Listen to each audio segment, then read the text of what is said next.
Use your imagination. Isn't there a company that you may want to look into? Huh?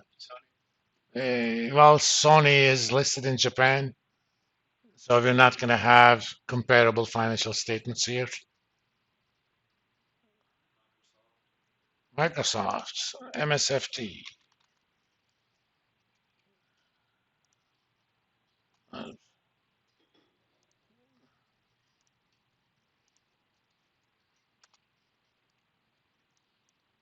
Come on.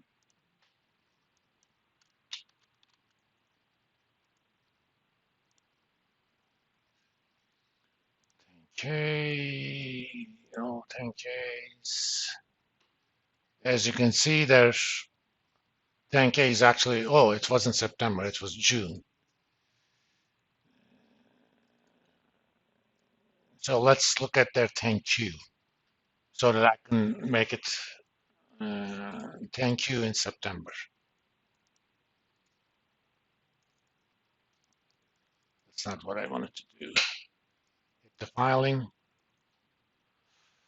interactive data.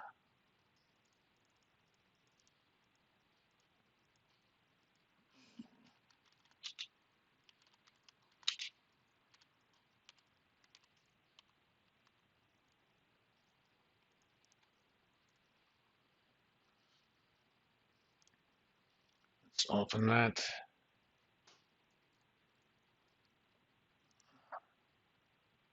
Okay, these guys call it income statement and they call it balance sheet. Now, let's get a firm that's comparable to Microsoft as a software company. Huh? HP is not a software company, it's a hardware company. I'm not sure there's anything comparable to Microsoft, but huh? Which one? Let's do Google. It's, even though technically they're not comparable, they both have a search engine.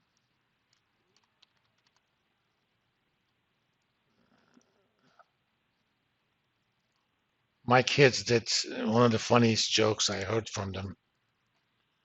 I have a freakishly good memory, or I used to have freakishly good memory. It's almost eidetic. I almost never forget anything. Trust me, it's a curse. When they were younger, they asked me a lot of questions. Obviously, they were younger. Their questions were easy, and my memory was better. And they said, "Oh, Dad, you like Google. You answer everything." As they got older, I got older, and their questions got more complicated. Every once in a while, I missed some of the answers. My younger son, who's in Boston College, and I says, "Dad, I'm not going to call you Google anymore." I said, "What are you going to call it?" I said, "Bing." It's the biggest insult to me. Okay, 9:30.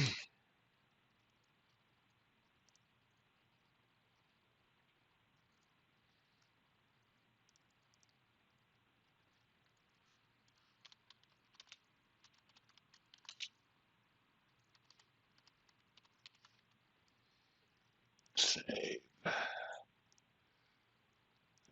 that too.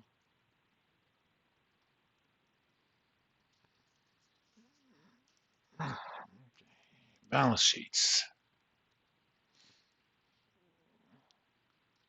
Now I'm going to calculate different things.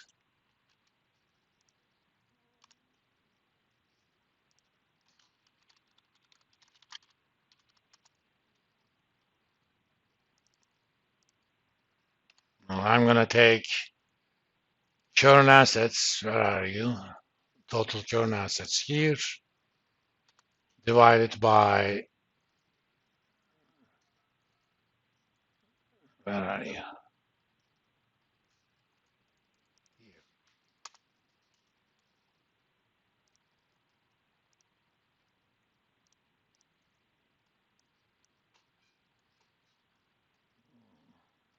It's about 293. Now it's 252.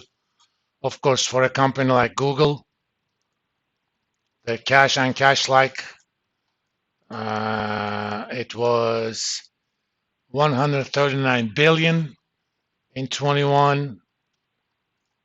It's 116 in 22. They must have spent some money somewhere.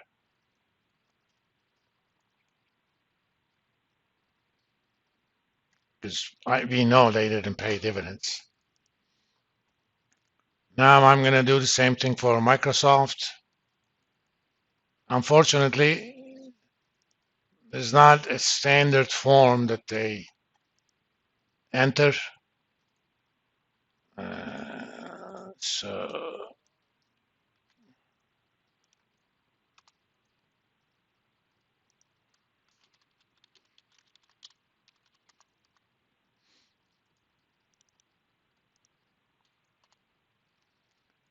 total current assets divided by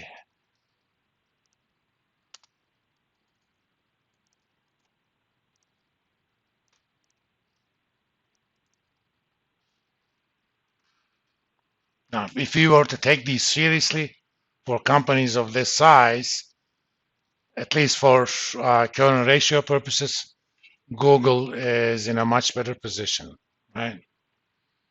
But who cares? This is Google. If they wanted to borrow 100 billion, they could borrow it tomorrow in commercial paper market, no problem. The fact that it's very high comes from this cash. Google likes keeping a lot of cash. Since it was established, Google has never paid any dividends. Microsoft did.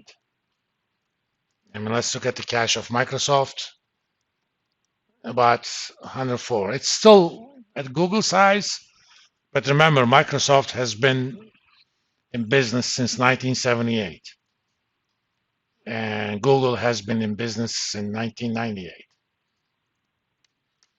So it took a while for Google to actually amass that cash. Now let's look at the quick ratio. Since these are software companies, I'm not sure. There is some inventory, but not much. Current ratio minus inventory over current liabilities. It's another way of doing it.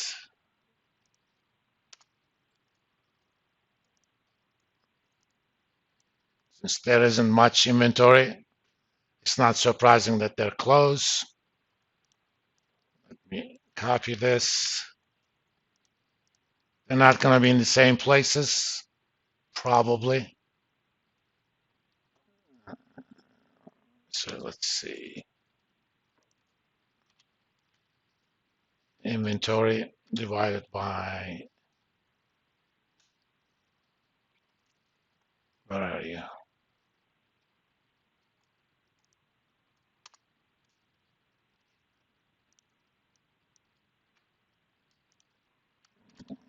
Finally, cash ratio. Total cash, cash equivalents, or marketable securities, sometimes also known as short-term investments. There's a technical distinction between the two, but if you're not an accounting major, you don't need to know that.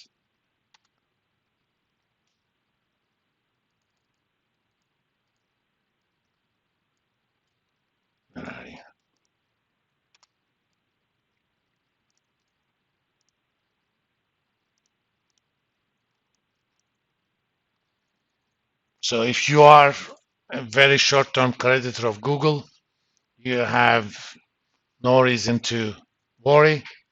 I mean, they got roughly twice the size of cash compared to their liabilities that are due within a year or so.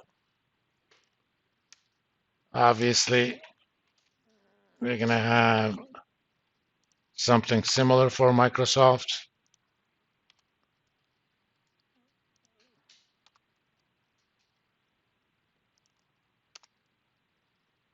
Just smaller. That's all. Okay. if you think about it, Google is a lot more liquid compared to Microsoft, but Microsoft is also pretty liquid to begin with. I mean, if you got a cash ratio that's about 1, you probably should not have more than that, because the higher is the cash, remember, cash earns only riskless interest rate. I mean, these days it's 4.5. I use the one that's called current ratio minus inventory divided by current liabilities. Or I could have find the difference first and divide. But since I can do that algebra in my head, I did it that way.